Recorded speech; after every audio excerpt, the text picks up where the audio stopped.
right, so we're gonna kick off the True Underground Story podcast. I'm joined today with my homie P the Prophet. Yes, sir. I'll have him tell you guys a little bit about himself. I'm gonna go ahead and play a small clip from his song Rapid Fire, and then we'll kick this off.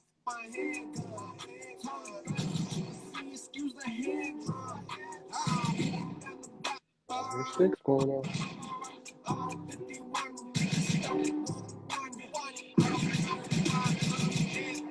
But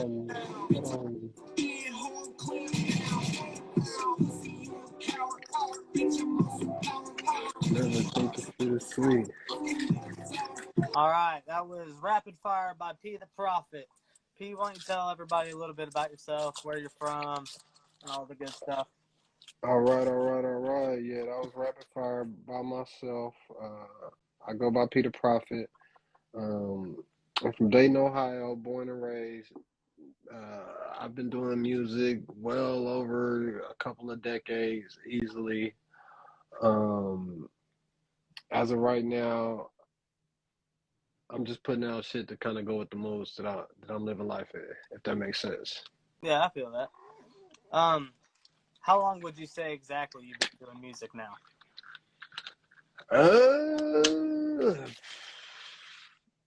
About 20 years. About 20 years now? Yes, sir. What was life like in Dayton for you growing up as a teenager and as a kid? It was like the black version of American Graffiti. It was it was damn near like Grease, Cooley High, and American Graffiti all in one.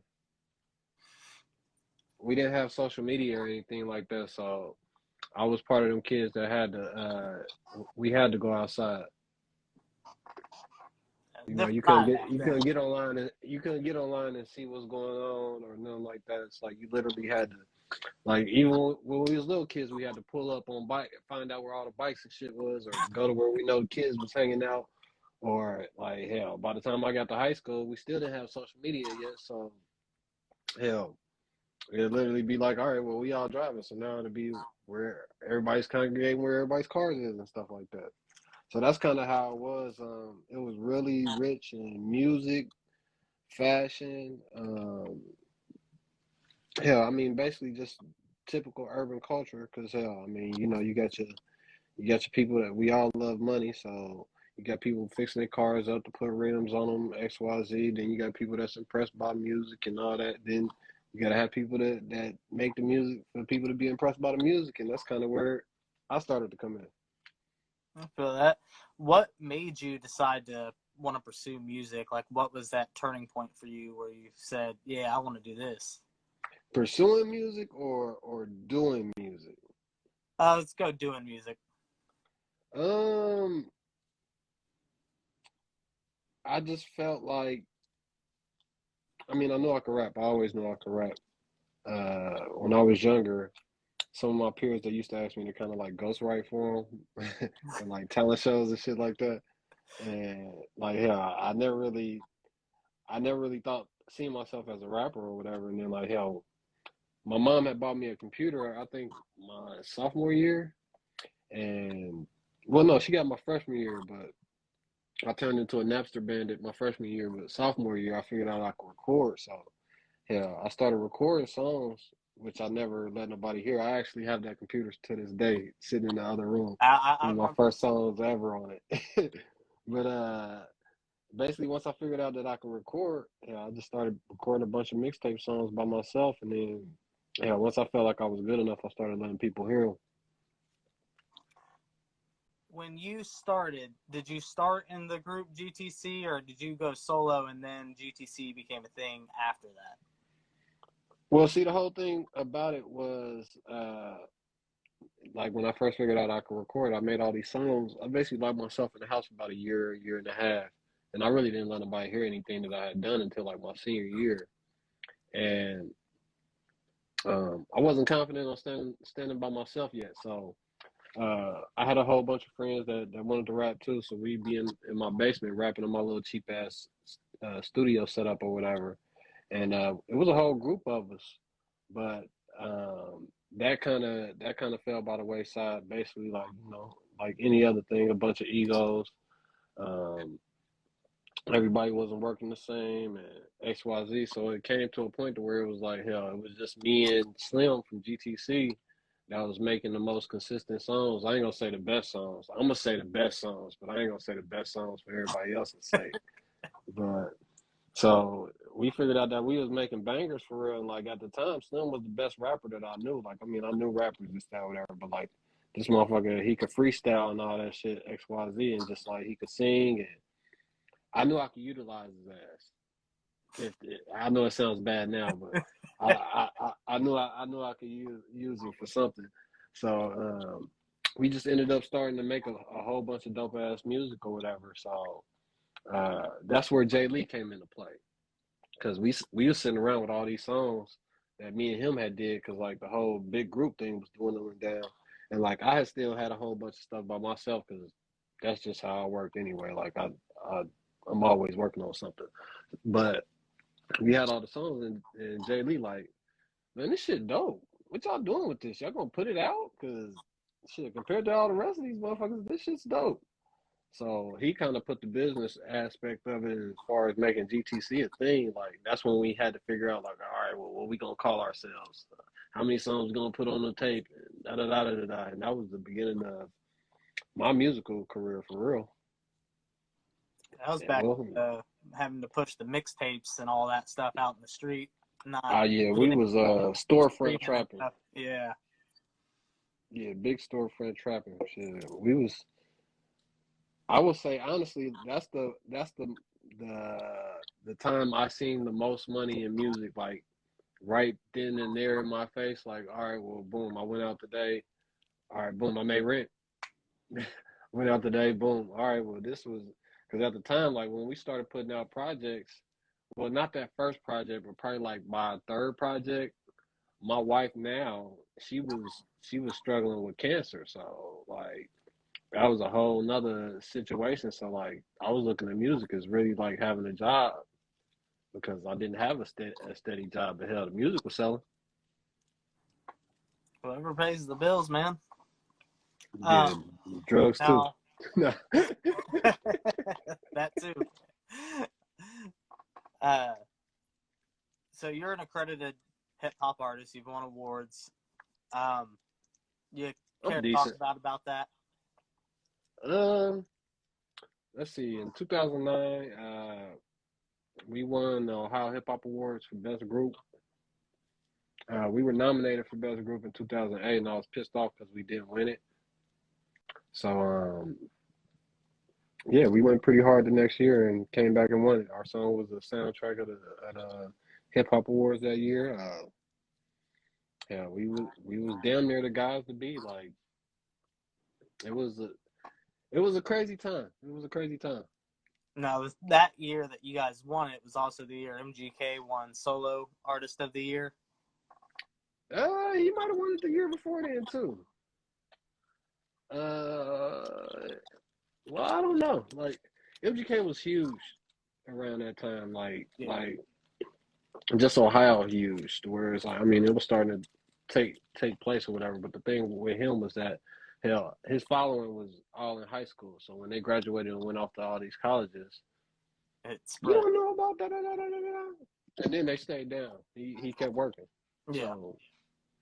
So like and he fucked with us heavy. Like shit would be crazy. Like hell, the guy that shot the Grind Till I Get It video is MGK basically forced us to use him.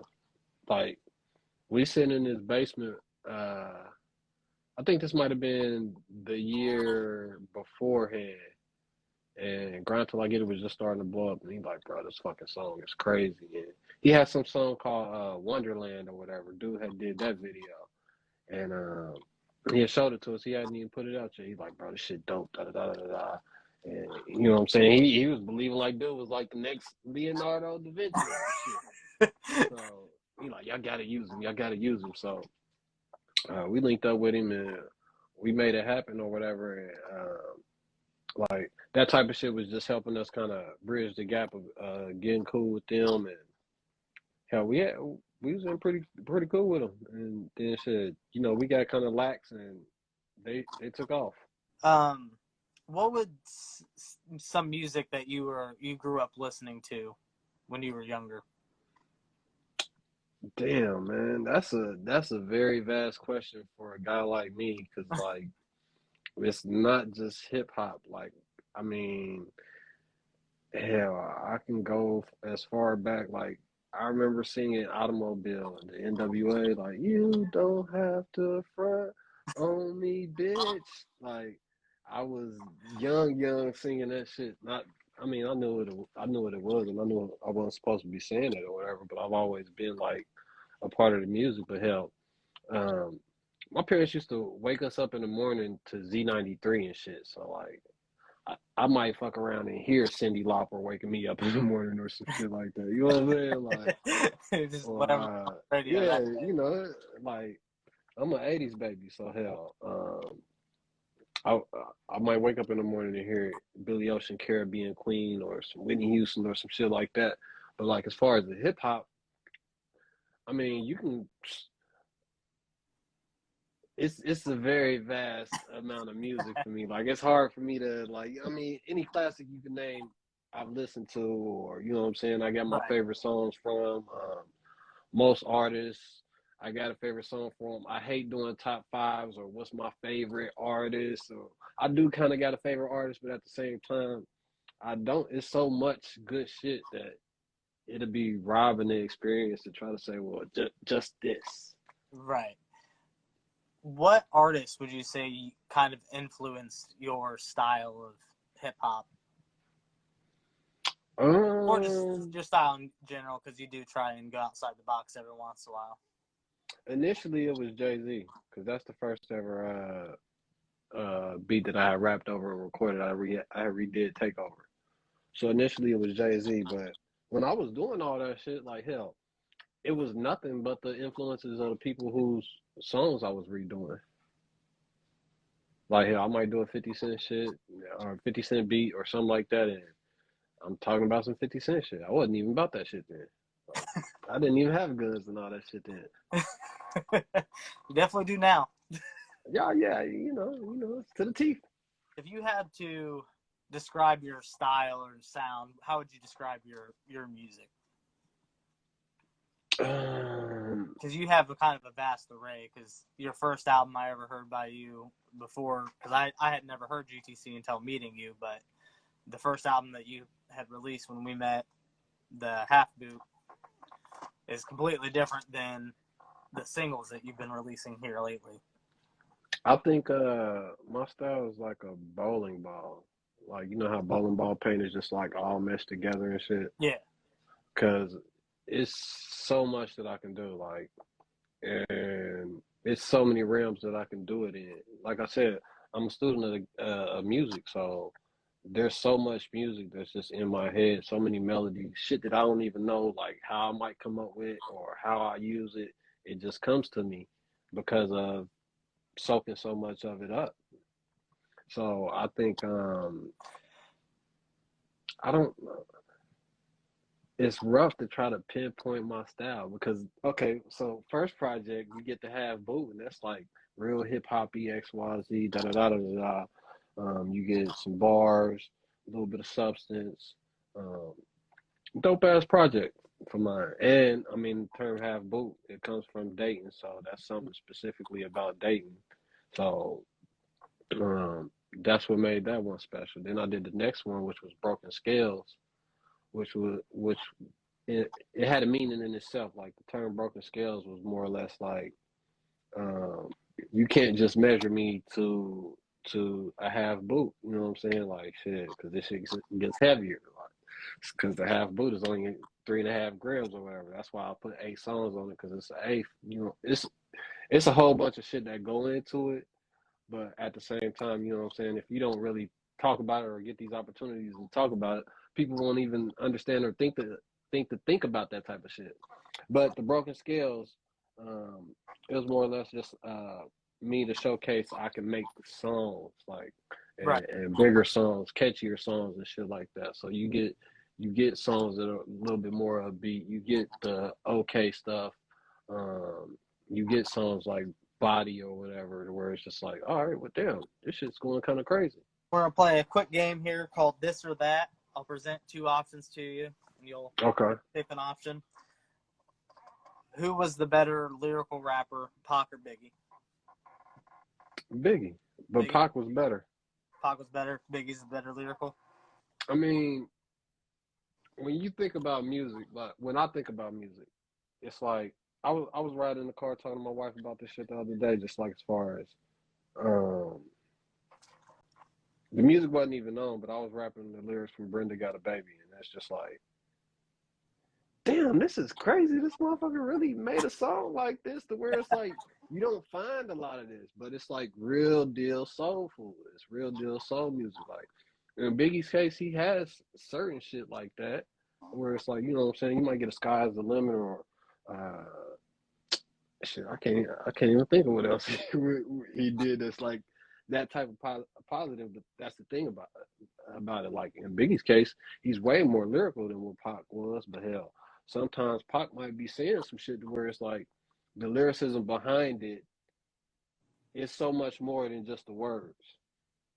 And that's something that kind of seeped into my flow. I think like hell, I'm not as big into punchlines and metaphors and XYZ. Like it's a lot of wisdom in my bars now.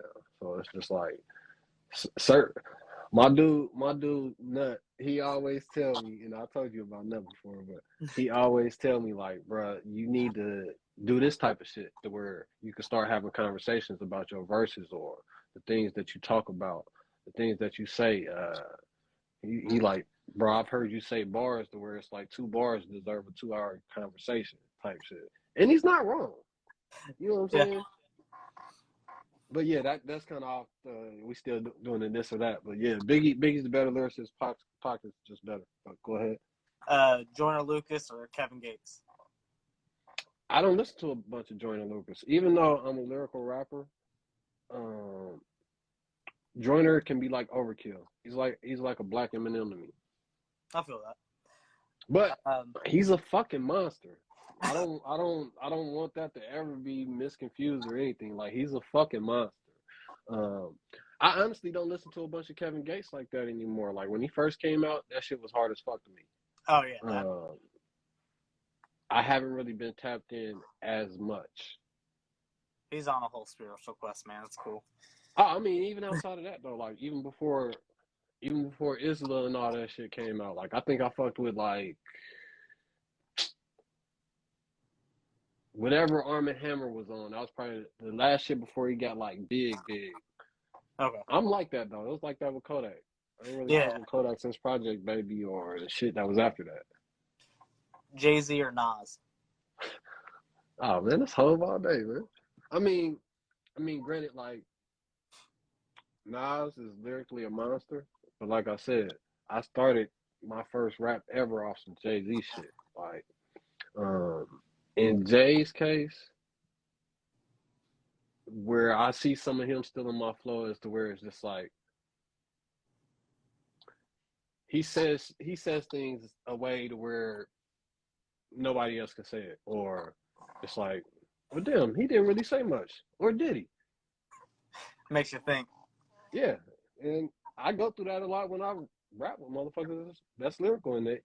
Like hell, me and Sneeko had an argument about something. He's on a song that's on a project or whatever. It's called Stant, and I sent him the project with the verse and everything. He sent it back. He's like, yeah, I think I got you, and da da da da da. Then the motherfucker got to listening like, wait a minute, bro, you said some shit. Da da da. All right, we just gonna have to let the people decide type shit. And I mean, that's what it's gonna have to be. I mean, even though I killed him. J. Cole or Kendrick? Ooh, that's tricky because as of right now, J. Cole. Kendrick has better albums. Okay. Like even though I didn't necessarily like To Pimp a Butterfly like that, it was a masterpiece. Like to take yourself that far outside of your artistic ability to come from Good Kid, Mad City to, all right, well, I'm going spoken word with some jazz and my visuals gonna be completely different and crazy, and just pushing the the genre yourself, not necessarily the music, like motherfucking just showcasing the different facet of yourself. Like hell, I see Devoya, uh, one of the producers on not this project that's coming out, but the next project, he doing most of it. But he's been able to witness me go through a lot of that shit to where it's just like he'll play some shit and he'll be like, oh, okay, well, he came up with this idea, and then he play some other shit and then he's like, well, damn, you came up with something from a completely different spectrum and XYZ, or like hell, I'll be out at Move some nights in the studio with Todd, and hell, I didn't freestyle whole rock songs and old school rhythm and blues songs, just sitting there. We sitting there vibing and listening and trying to get a feel for each other musically and shit. So like with Kendrick, he takes it there. Like hell, we don't know what his next album is gonna sound like. You know what I'm saying? We kind of know what Cole's shit gonna sound like every time. Yeah. But the reason why I say Cole now is because it's been 4 years since then, Yeah, and Cole's been motherfucking slaughtering everybody he jumps on a song with. he has been. He's been Yeah, on the run lately. yeah, he's been killing shit. Shout out to Cole. All right, just some recent news of things going on. The Game or Eminem? Of course, Eminem is the better rapper. Game has better music, but in another sense, I haven't been as tapped in with Game as to really have that argument. Like, granted, his albums come out, I listen to them. They dope. Um, they have a little bit of replay value for me. But that's everybody nowadays. Everybody's project has a little bit of replay value. Eminem's, he raps his ass off. Never really fucked with the music as much. Now, granted, Marshall Mathers LP and Slim Shady LP banging. I made money off of Marshall Mathers LP for damn sure. Like I had burner, like I said, I was going Napster crazy, so I made a bunch of money. I went platinum off that shit. But like, I mean, it's just like, you know, we've had this conversation many a times at work. Granted, like, you know, the white boy, black boy thing, and it's just like, I mean, granted, like, you guys fucking love Eminem. We get it. We understand. Hey, I understand. Like, I've even told you, it ain't. I get it. Music's subjective, so not everyone's gonna. Yeah, and then that's the thing. Like, it's a different type of soul being put into it, to where it's like hell. Game, 50 Cent, Jay-Z, we not getting away with fucking Kim. No. You know what I'm saying? Or shit, the real Slim Shady stand up, like he was able to do that shit, and it came across enough to where it's like, cause it's enough goofy ass white boys like you is where they gonna fuck with it. But he had Dre behind him to realize like it's not just the goofy ass white boys that's gonna fuck with it. Niggas is gonna fuck with it too, cause we fucked with it. Shock value. But yeah, Eminem the better rapper. I'd rather hear Game though. I feel that. Who had a bigger impact on culture, Lil Wayne or Cameron? Because we've talked about it. Lil Wayne kind of got everybody getting those face tats and doing hip hop, but Cameron, ain't nobody wearing pink before Cameron was. Cam can't compare to Wayne because Cam only had an era. Wayne had multiple eras, and then he's ushered in the next era of like okay, so we talking about Wayne here, motherfucking. Hot Boys came in what, like 90, 98? 98. Yeah, 98. Because 97 was No Limits year. From like 96 to 97 was No Limit. No Limits all day. Then Cash Money came in. Then you got Lil Wayne and the Hot Boys. Then he dropped The Block Is Hot. So then you got Wayne's whole little solo shit going up to that. Then leading up to the Squad. Then the Carter started coming. Boom. You got Wayne working up to being in that GOAT conversation. Then Young Money comes out. This motherfucker gives us Drake. He gives us Nicki. You know what I'm saying? Like, yeah, this is the next level of hip hop. So it's like, in Cam's case, he changed fashion for the time that he was hot. Like, Wayne ain't had to be hot for him to be hot all these years. Like, we know musically, even though he's still a fucking monster, still can't be touched a lot. Like shit, He's one of the only rappers that I feel like would eat Eminem alive if he gets him on the right shit. Like, Yeah, but I could see but that. but even in his case, like, what, he hasn't been really popping since Carter 4. Well, I would say roughly around the Carter 4. But you still got Drake, you still got Nicki. Young Money was a thing. I don't know. I can't think of who else is still big from that. But just those two alone, like, Tyga's about the only one, and it's Tyga, so. I don't want to say no disrespect to none of them niggas. They all got more money than me. They in better positions than me. Yeah. So that ain't my position to speak on them in that manner. But yeah, motherfucking. I mean, but hell, to be a potential GOAT and bring another potential GOAT into the mix is like, it's damn near no comparison. Who's a better rapper, Kanye or Lil Wayne?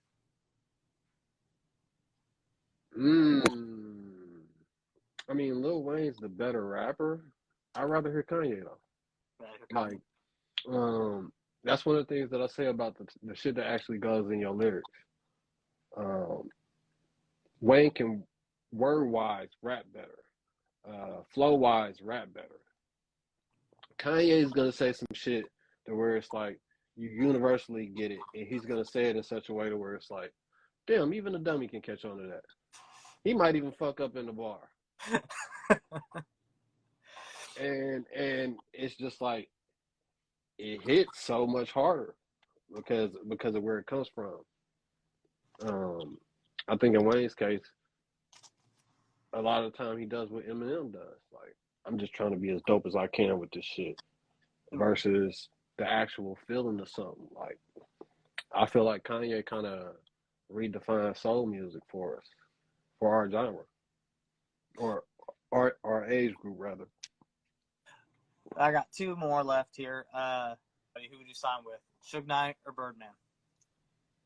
Shit, I'm gonna sign with Birdman. At least I seen Money Man buy himself out. Shit, everybody in Suge's case, Suge had to go away. Motherfucker had to go to jail for motherfuckers to stop being like hell.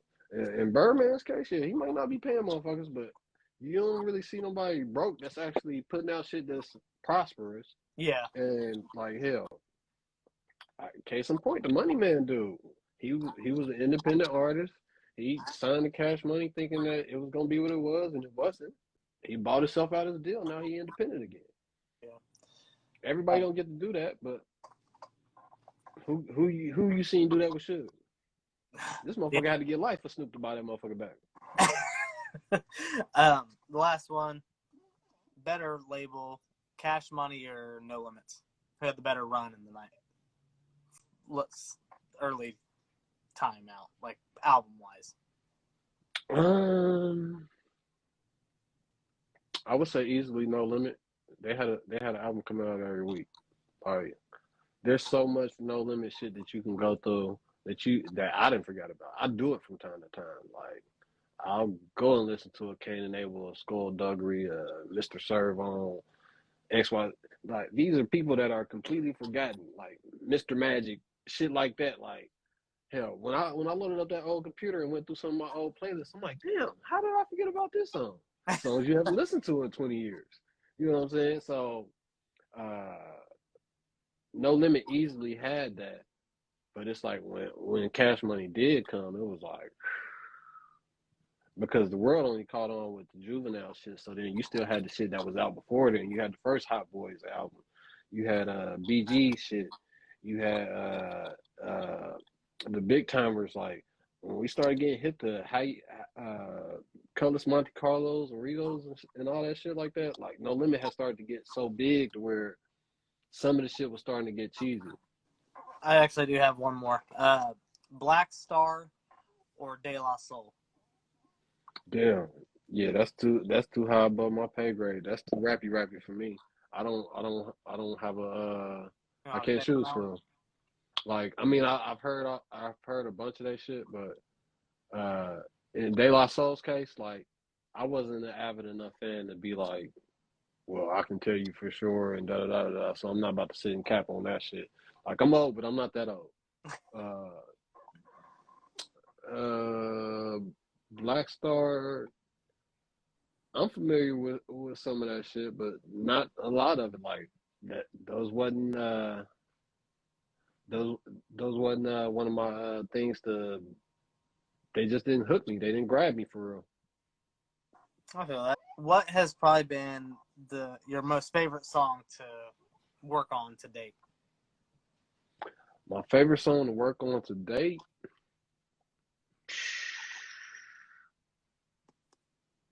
Um, Damn, that's a tricky question. I don't know. That's too hard. Like I've had so many different concepts for songs. Um, Would it be easier if you broke it down out of your 3 albums, which has been your favorite to work on? If you just kept it to those 3 albums? Potentially. So I guess I could do that. So let me think. Broken Scale. I mean, Half Boot. My favorite song from Half Boot might just either be Just Believe or damn, what the hell did I call that song? In the middle of the joint. Damn, what did I call that song? And this one, I can't think. See, and that'd be my problem. I'll be trying to be tricky with the names of my songs, to where it's just like hell. I try to think outside the box for some of them, and I cannot think of the name of that song. You can look it up, can't That's what I was about to do if my computer runs fast enough here. you? Yeah, but Just Believe is one of them. Just cause like I love the beat so much. Like I'm not even really snapping on it. I'm just slow flow, but the shit that I'm saying is so rich. Like it's so much life in what I'm saying, and just as far as hell, that was my first project. Me coming out with something by myself, standalone, ever. Like you know what I'm saying. I've always been a part of a group or whatever the case may be, or just feature somebody. But the Half Boot was my first thing out by myself, and like hell, Just Believe is kind of like a pep talk too. You know what I'm saying? But Yeah, it still be rough to try to pick out like specific songs or what's favorites. Like hell, the Goat Talk, like let's talk. even though Goat Talk was the video was so simple, it's a story in Goat Talk. Just as far as me trying to tell a story without necessarily putting as much of a storyline to it. Like hell, okay. So if you watch the video, you'll see that like most of it's in black and white or whatever, and that's kind of like to represent basically me walking through the whole path of with GTC, XYZ, this, that, whatever. And then when it gets to the hook, I walk past Slim once he's done. And then it turns the color. So it's like, all right, well, now this is my journey, XYZ or whatever. And then you see we separate at the end. And then he looked back, I look back, and then XYZ, da da da da da. So it was just supposed to be something that's kind of like symbolic, but I've never even spoke on that. So it was kind of stupid to do it and not speak on it. Right. But damn, Lets I can't people think of the actually know name of like the story what that behind it. song is. So I haven't pulled up the whole track list. You've got Lazy Genies, High High, Etiquette. Etiquette. It's Etiquette. Etiquette. Like I was literally on some like just super excited as I was coming up with it because I remember when I came up with the melody,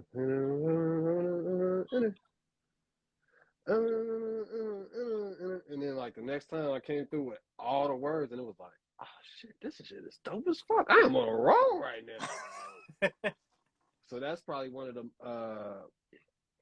most favorite creative ones from the Half Boot. Um, Broken Scales. That's a toughie because I forgot about that. To the top, like that's okay. So I got that. That song has is Thrill Nova's featured on it. Nobody has had a Nova verse in over 10 years. That's Like something. Nova's probably like the best rapper around here. Um, I could still probably make a better song than him, but he'll definitely out rap me.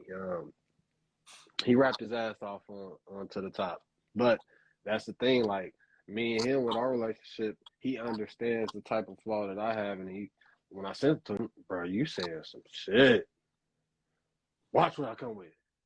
But then it's just like hell. I felt like things kind of work in a way to where it's damn near divine because hell, he was going for school board, and really his verse could have been his school board. It could have been like his promo, just that whatever, because it was nothing but positivity.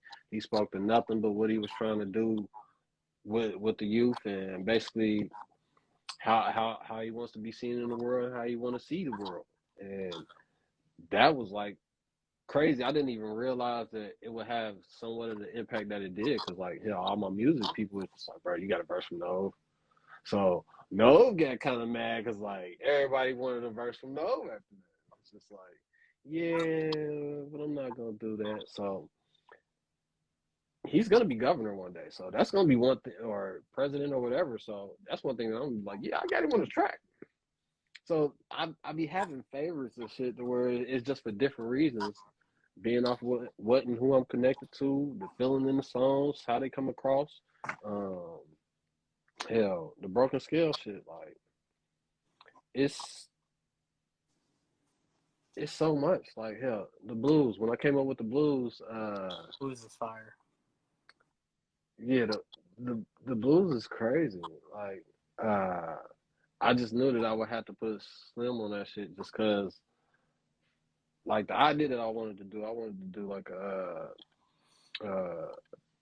what is it, the Christmas Tale or whatever was with the Scrooge, and Oh, it was right when they was bringing out the Scrooge movie too. So I just couldn't do it the way that I wanted it to, just how I wanted to do it, and like I was super excited about that, but I was kind of skeptical because it's like, all right, well, if I keep putting Slim on every song, motherfuckers is gonna keep asking me for, well, when y'all gonna do some GTC shit and da da da da da da. But it was such a dope song, I didn't necessarily care about that. Then well, no, Blues is the second song. The A Million song, like I was so excited making that song. Like, Million um, song I play a lot. yeah, I was so excited making that song just cause it's just like, hell, I get to move into it. Like I be dancing for no damn reason in a damn song. So that's another favorite. I like a lot of broken skills. Body, like shit. I just knew when I made that, like, oh, okay, yeah, this is a hit for real. Like, honestly, I ain't do that song no justice by not putting enough push on it, because like it's a hit. I can still re-release it and it's a hit. Yeah. I performed that song at the strip club, and the strippers made me redo it. Like I'm done with the song. Hey, what you doing? No, run that back, run that back. And I'm not a strip club guy, so it's kind of weird to be doing it in a strip club to even make the song to begin with. But being that I can do it, I did it. So, and then the strippers want me to be extra interactive, but I'm in there looking kind of weird because now I got all the stripper attention, and like I really don't deal with the strippers like that. But the song is banging, so it's just like shit. Um, Body was just like one of them songs where, okay, when I let some of my younger colleagues or younger artists hear it, they want to jump on that shit. They don't always want to jump on the rappy shit. I don't know. What you doing with that, bro? Shit, let me put a verse on it. I mean, that beat is just fire, and then the whole song's just, it should have been a TikTok trend almost. Yeah, but I mean, maybe that's something that we can revisit, and you can help me with it. Oh, for sure. What else is on Broken Scales? What else is on there? You got Okay. Okay, that's the only song that I did a video for. That video was crazy. It is. It's very Shout out to good. Rebel Spaz. Like Rebel Spaz, he really turned that video up for me with the little skit. The big old. I met him. We was working in a call center, and I knew this motherfucker was full of personality just because we worked in a call center. This motherfucker wore a 3-piece suit and hard bottoms to work every day. I'm like, but you talk to the motherfucker, you think like, shit, I don't know how you even afford suits, motherfucker. Because he just full of jokes and he just hilarious. So like, I'm like, all right, well I gotta use you for something. Cause like hell, he raps too. He raps his ass off. But Yeah. you know, we don't necessarily always line up in the same level of communication. Not communication, but creativity. So with this shit, we don't have to necessarily put it inside the music because hell, we got a nice level of genius as far as acting shit out. Like when he did that skit for OK, like that was literal improv. I mean, he thought about the shit, I guess, but I didn't know it. Yeah, it wasn't something you had scripted out. You've also got then, Closed Door Close on that album. Closed Door Close, that was like being at the Half Boot didn't have any female songs on it. Closed Door Close was like just proving that I can make a slow song. You know what I'm saying? Kind of dedicated, not dedicated, but chick friendly or whatever. Right. Oh, and then I forgot what's that? Hey Stranger? Hey, That motherfucker crazy, boy.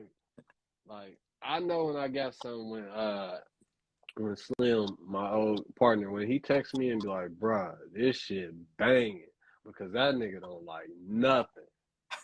And when I say nothing, I mean nothing. So 75% of you rappers, if you ever ask him if he likes something, he's gonna lie to you. Or he's just gonna ignore you. Cause he doesn't like anything. But yeah, he texted me like, bro, this shit crazy. I'm like, oh shit, I got one there. Shit, I even got my wife on there trying to talk halfway dirty. She tried. The other two songs are Brothos and Get Out. Oh, Brothers is shit. That's an open letter to shit. Kind of like the youth for real. Brothers is more or less like an open letter to the youth and my son at the same time. Just I think just trying to speak to as far as being unified and playing the part that we're supposed to play in life. You know what I'm saying? Because there's so many people to where there's so many men out here that ain't got male influences or the male influences ain't doing what they supposed to do. Whether it be right or wrong, this, that, whatever. Even like the street niggas, like if you got somebody in the streets that it's still motherfuckers in the streets that know right from wrong, or you know what I'm saying, a way to go about certain shit that ain't teaching these young boys how it's supposed to be, or showing them what the actual jewels of life is. And that's what Brothers kind of was for. It's more or less just a whole thing of confidence for me, just believing in yourself. That's one thing that I pump into my kids as much as possible because hell, that's something that I struggle with as far as just a confidence thing. But shit, you'd be surprised. Well, you won't even be surprised. Shit, we've seen how far confidence gets motherfuckers. So, with Brothers is just more or less just me kind of me speaking to my people. Like, I mean, granted, shit, you know, you my boy. But you know, the Brothers is for the brothers. Well, I mean, because it's just certain shit that I talk about on that, where it's just like, you know what I'm saying? Certain struggles that only we might deal with in a certain instance. But then, even in your case, motherfuckers don't even know you Mexican for real. Very white passing with that. Right, my boy's a cholo. Aside from Smoke, most of your music videos J-Dot, what's up? Are done by Peso, correct? Yeah. How long have you and Peso gone back now? I've known Peso for 30 years. God damn. He's literally like my little brother. What the cat go, motherfucker? I know. Fucking brain, man. I already smoked for the day. What would be something you'd like to see change in your community? Something that I like to see change in my community. I think the change is slowly happening in my community. Um, Everybody's kind of seeing the sense, or shit, the world is kind of changing to the way that a lot of people want to see it, or at least I want to see it. It's a whole bunch of people that's figuring out how to be self sufficient, how to be happier in life, how to improve your quality of life, how to enjoy what you got, and not necessarily be so envious of what's going on in the outside world. I'm slowly starting to cure myself from that type of shit. Like hell, not too long ago, well, about 5 years ago, I was in a vacuum of I had to turn everything up. So it's like, uh, well, boom, I get this foreign car. Then I got to up my jewelry. Oh, now I need a new house, or now da da da da da, and it puts you in that constant cycle of not being appreciative of what you get. And when you do that, it just automatically puts this notion in your head to where you comparing yourself to all these other motherfuckers. Well, I want this, I want that. How come I don't have this shit? How come I don't have that shit? Shit that's actually leading people into depression. And my whole thing is, as far as life is like shit. As of right now, I'm trying to uh, have paradise every day. Period. I think a lot of people in my community need therapy. A lot of people's mindsets are fucked up, and a lot of that comes from trauma that some of us never even thought about Or even want to talk about? or even want to talk about. I mean, we all got issues that, like, you know, I mean, hell, me and you've had conversations Yeah, where it's like, you know what I'm saying? We got issues that we joke about that's real issues to us, yeah. and shit that could probably use some therapy and X, Y, Z, and like, in my community, that could help so much more in a lot of situations because a lot of people will look at their mind states in the way that they move. What would be something you'd tell your younger self, like some advice you'd give to teenage you? Do it, motherfucker, you dope. Don't wait so long. Yeah, I mean, shit, just always pull the trigger. Always pull the trigger. Be Steph with that shit. Like, motherfucking, I spend so much time overthinking and not believing that something could be what it is. And it's like, hell, even sometimes to this day, like, motherfuckers will tell me that I walk into a room and I light it up. I don't see it. I don't feel it. I come in, I holler at motherfuckers. I go to my little spot in the corner or whatever. People will even think that I don't fuck with them or I'm antisocial, but like, I don't have a lot to talk to you about because I don't be out and about. If we not like didn't grow up together, even the motherfuckers that I grew up with, I walk in the room, what's up, da da da da da da, and I'm sitting there. That's just how I am. I feel that. I'm pretty much the same way. Other motherfuckers I ain't never saw me. Nah, you a social motherfucker. You definitely a I'm social like the motherfucker. most social introvert, man. I don't ever like leaving my house, but when I do, Now that's I true. take That's advantage. true. I can't get you out the house, but when Well, I we at told you, work, I'll come out the house to be in some music videos and shit. I got you there. yeah, I shot you a couple times in the video. Yeah. Yeah, one time down the stair fucking case, man. Ah, yeah, that was good acting. It was. I threw myself off them motherfuckers, too. I said, you guys want my legs to flip out? You said, I don't know. Yeah, you played a good role. Back in 2020, you released a collaborative album with Flamborghini, the Mastery tape. You want to tell me like how that all came about, like how you guys came to the idea to make that tape together? Me and my brother Steve. Well, basically, we had just been well, you know, my route was right outside Where you was stay? downtown. Yeah, my route was downtown or whatever. So like I used to take my smoke breaks with Flam every day.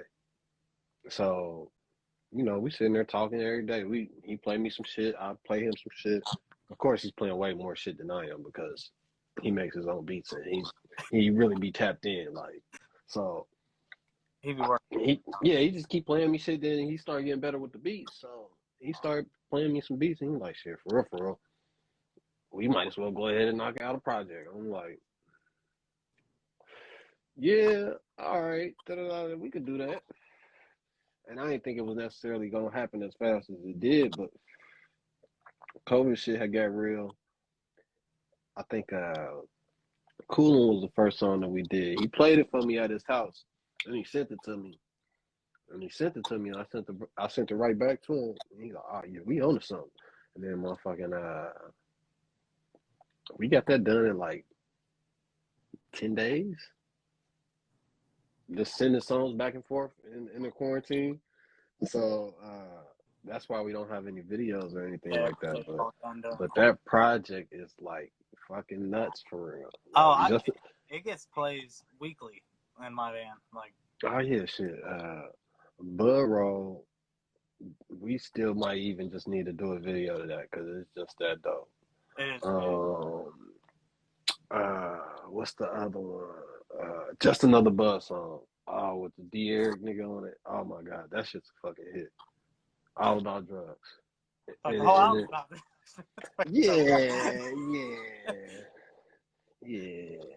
It's some bangers on there though. I mean, we your favorite shit is Exotic though, ain't it? Another Bud song is probably my top, but Exotic's probably my second. In the midst of the pandemic, and I don't know. I just like with a bunch of the people that I'm like super cool with. I've been trying to get music in, and they've been trying to get music in with me. Like hell. Playing In the catch. case of No, I've been friends with No damn near 20 years now. We've been on 2 songs together. My song, and then a song that we're not gonna even bring to life no more because of what he's chasing now. So nobody needs to watch that shit or look at it anymore. But in Phoebe's case, I've known him quite some time, and we didn't have any song. Flam started. He made me start back rapping. Quiet as kept. Like he made me actually have to put something out because he put me on the Sports Center remix. So then it's like, Fire remix too. how do you end up on this and then you don't put anything else out? So he forced me to put the Half Boot out. Thanks, Flam. So we got another game here. You're gonna fucking hate me, but it's whatever. Oh, it's cool, man. I got my joint. I got my water. I'm good. So this Shit. is the rank game. Okay. It's not like ranking artists or anything like that. I'm gonna present 5 albums from an artist, and then you can rank them best to worst. We'll start with Nas. Illmatic, It Was Written, I Am, and then we'll go Stillmatic. Unpopular opinion, I'm going. It Was Written, I Am, Stillmatic, then Illmatic. Illmatic is my least favorite Nas album. Really? It's a hot take. Yep. And that might be a hot take. I mean, I like the ideas of the songs. I love the history and like the pioneerism of them, to where it's just like he kind of ushered in the sound, but out of his bodies of work, that definitely wasn't what got me. Like it was written when If I Rule the World, Street Dreams, and shit like that. Like that's what really caught me. I don't know. I mean, hell. I guess maybe I'm just a shallow motherfucker, and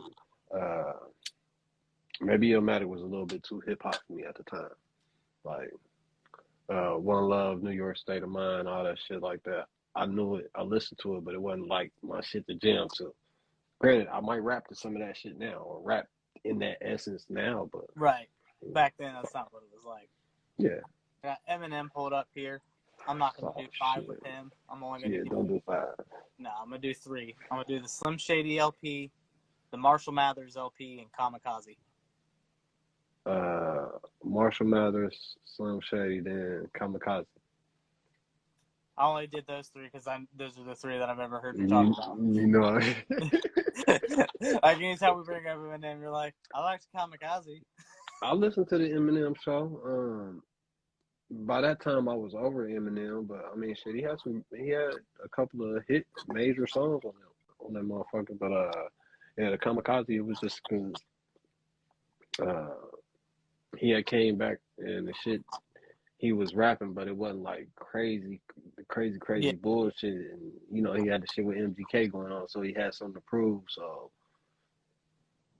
it was a decent attempt. It was a decent attempt, but The first two EM albums I fuck with. The rest of that shit I can't say that I fuck with. But Marshall Mathers first, Slim Shady second, Kamikaze third, and honorable mention.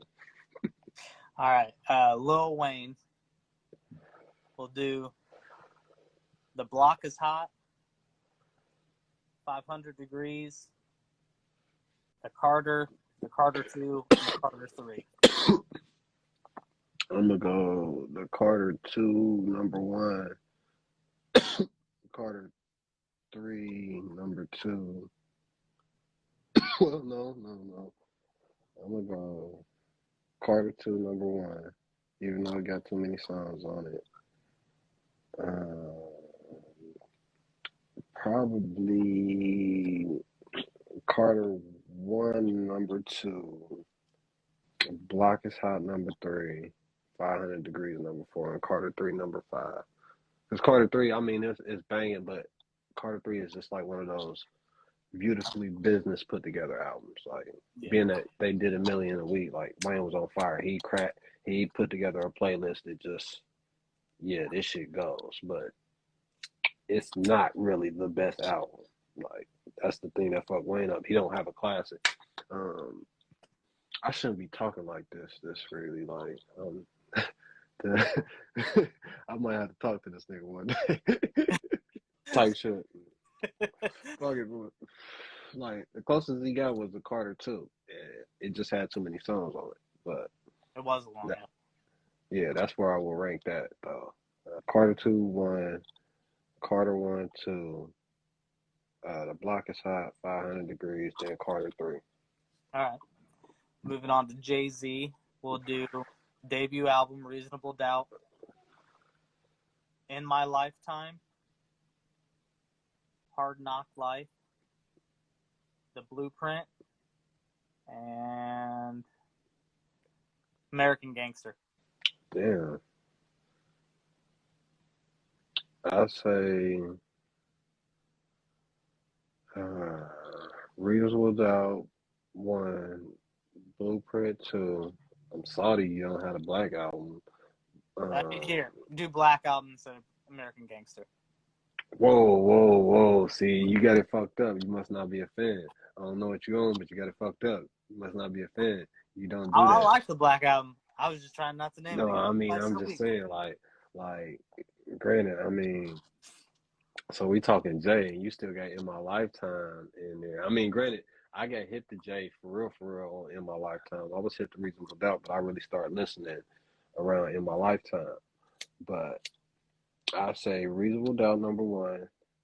I'm gonna give you my favorites. Fuck your list.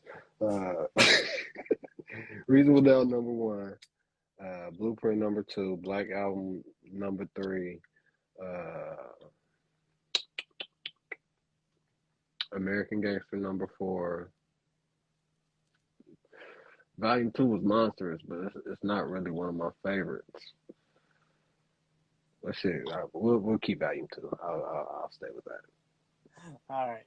Now we'll do Kanye. Oh, shit. Yeah, and I know how you feel about Kanye. Yeah, that's different. College Dropout. Okay. Graduation. Oh, and Late Registration. I skipped that one, sorry. 808s and Heartbreak, and The Life of Pablo. I'm leaving My Dark Twisted Fantasy off this one because I know you like that album. No, I mean, it's just perfect. That's all. Yeah. It ain't even necessarily my favorite. I would say, damn, this is tough.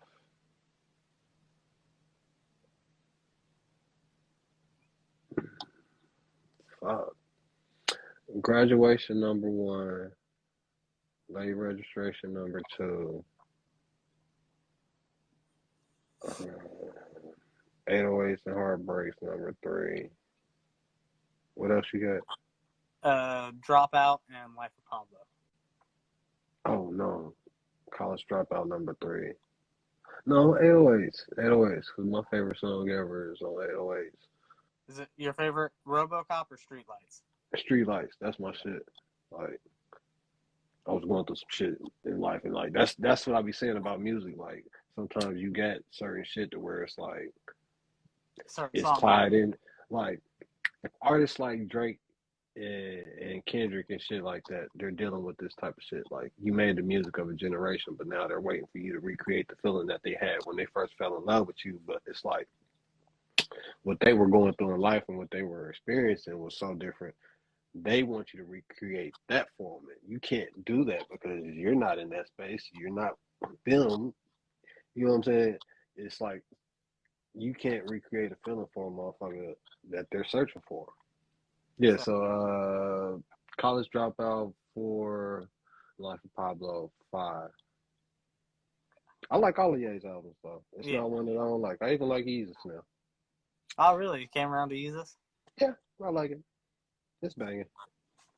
It does. I think it got slept on for its time. I mean, the intro was just so different, but like when you think about it, I mean, motherfucker was going for some discotheque and 3065 type shit. It sounds like it. Do you have like any advice you would give to any other like underground artist? Well, especially as a younger, like even a younger generation of guys trying to make music. I'll tell anybody like I tell my kids, make sure you have a plan. You want to have some money, make sure you have a plan. You want to be able to be at a point in life to where you feel like you should be, make sure you have a plan. Because if you don't have a plan, the shit's not going to happen for you. And, I mean, hell, you only live once, so do everything you want to do except for a murder. Don't catch a case. I mean, yeah, don't catch a case. I ain't going to say don't catch a murder because, you know, self-defense, shit like that. Shit happens, you know. Damn, we didn't even talk about my new project. You about to wrap it up? I can see it in the. I hear it Oh in no, your. I was closing out all those Wikipedia tabs so my computer runs smooth now. Really, I want to talk to you about your new album. So what's the track list look like for this new project? I ain't gonna lie, I made a whole project. It was like 12, 13 songs, but I'm probably gonna put just 8 out again. Probably just 8 of them. Yeah, because I'm not gonna tell y'all my next move. It's gonna be a different vibe next time. Know that. Talk to you too much. You do. I mean, it's almost like we talk a lot. What's some stuff you want to talk about the album, man? I think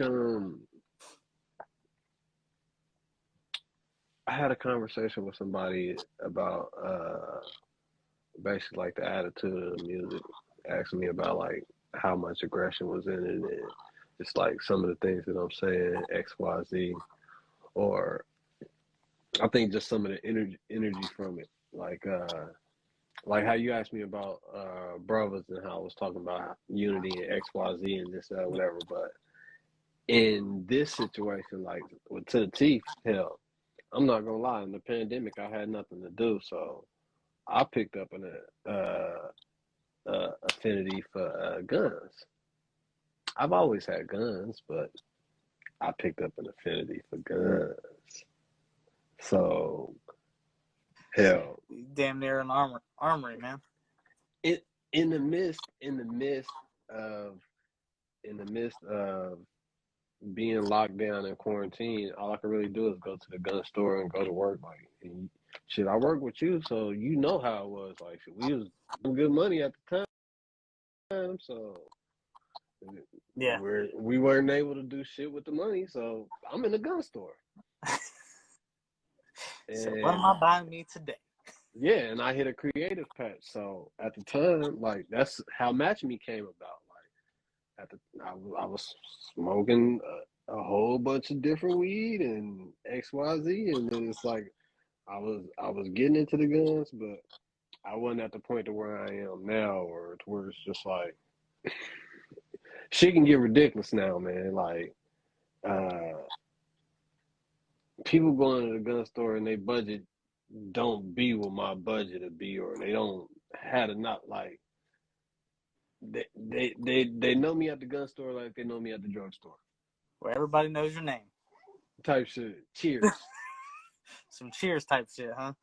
You feel me? So like I hit a creative pocket. So I was able to knock out like Match Me and shit like that. But then I started making uh shit that was more triggered toward guns. Now at it just so happens that in the current era of hip hop, stick talk is like a major thing. The drill music thing is like a major thing. I didn't go and make a bunch of drill songs. You know Yeah. what I did? I made a song every time I bought a gun. And motherfucking I made them in the way of how they made me feel. You know what I'm saying? Like hell, Rapid Fire. I made Rapid Fire when I bought my first AR. Yeah, like Who are motherfucking. who are some features on the new project? I got Slico or SGB. I'm sorry, SGB. Slico got bars. Um, I might cut him off of there.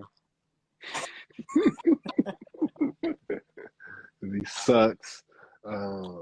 I have Reese on there. Um, Reese is one of my close friends, and he sucks. Um, and I got C Money on there. Oh, see money. Yeah, yeah, yeah.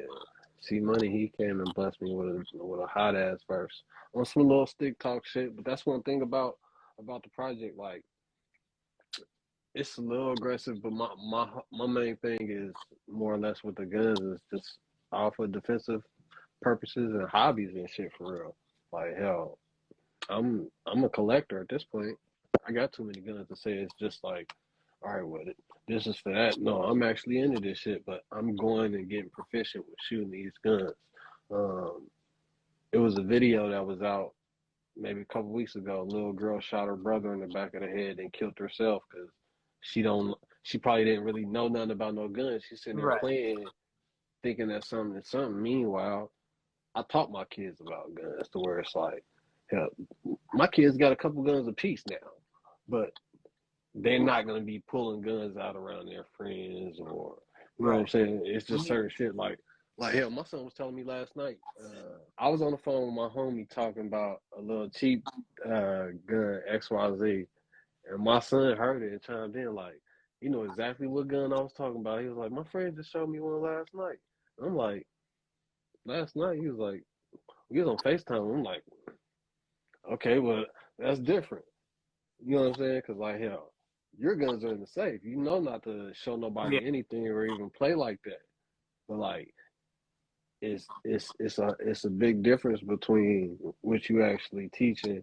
And I understand the music got a message to it, but I'm not even trying to be that aggressive with that. Like even with Rapid Fire, it comes off aggressive, but I'm just saying it's gonna take a lot to kill me because I'm gonna defend myself. You know what I'm saying? Yeah, that's something I think people kind of get lost in translation with the music because knowing you personally, I know how much you preach like gun safety and like it's not a fucking toy. You go off showing your friends, like you were And saying. then with yeah, you're right. And then with the music, it's just like this is kind of like a conceptual type of project for real. So like, I mean, I ain't gonna say it's a character, but it's kind of like a character. Granted, it's a part of me for sure. Like, it ain't nobody that knows me that's gonna say like, well, yeah, bro, that nigga ain't about none of that shit. Da da da da da. Like, I'm not a killer or nothing like that, but don't push me. But hell, Don't push me. man, all these sticks cost, so they run good. Trust me, I know. You've posted the snippet on your Instagram for the song with Reese that will be on the new album that went viral in the gun community. Ah, yeah. Um, that's just me trying to be creative with hell with what I was doing. Like the way I put it together, I tried to make it where it's just like guns only, this that whatever. Because I mean, like hell, you ain't really supposed to have weed and guns and shit like that together. I like weed too, but granted, like in this case, we had like 15, $20,000 in guns just laid out on the table. So when I take that shot and all the gun people see it, they're like, "Oh shit, they playing with heat. They don't look at you as far as like people that go out and buy that many quality guns. You know they're not gonna be that irresponsible with it. Yeah, there's jerks out there. There's dickheads that don't know anything about guns. I see it when I go to the gun stores and shit like that. But like we had some shit out, so like that video got hella views. But the actual video behind it, like it was so much conceptualized to it to where it's supposed to fit into a story and we even got some. I look at it as art. Like hell, we got a picture. I archived it, but I'm gonna drop it again when we actually drop the song. But it's like me and Reese laying out there with all the guns around us and shit like that. Like I look at that type of shit as art. So um, when I do video shoots and that's why I try to make sure my videos be either super different or unique or whatever I do to try to set myself apart from whatever it is. Cause like hell, I can understand that if I'm just doing a bunch of shit that's just about gun talk versus all right, well, it's some artistry to all this shit. Even with my cover, even with the trailer that I just came out with, like the Black Air Force One energy, all that shit. Like, um, I'm speaking to certain shit that do kind of match in with the culture of what's going on, but hell, I'm still a part of that and being myself, and I'm still able to like, yeah, I'm not out here actively shooting motherfuckers, but okay, I got some of that same artillery that you're talking about. You got 50 on the Glock. I got 50 on the Glock too. That's we in the same boat, Right. and that's one thing that's always been able to help me too. Like I ain't never had to be a liar, and it's always been respected enough because, hell, I still do enough real shit to say what I want to. All right. Well, we're about to wrap it up, Pete. Do you got anything you want to plug? To the Teeth is coming out April 22nd. April 22nd. I'll be sharing it on all my socials the day it drops. Be sure to tap in. All of Pete the Prophet's links will be in the description below on YouTube and Facebook. Yes, sir. Appreciate you coming on, man. Appreciate you, man. Have a good night, man. You too, Appreciate bro. anybody that tuned in.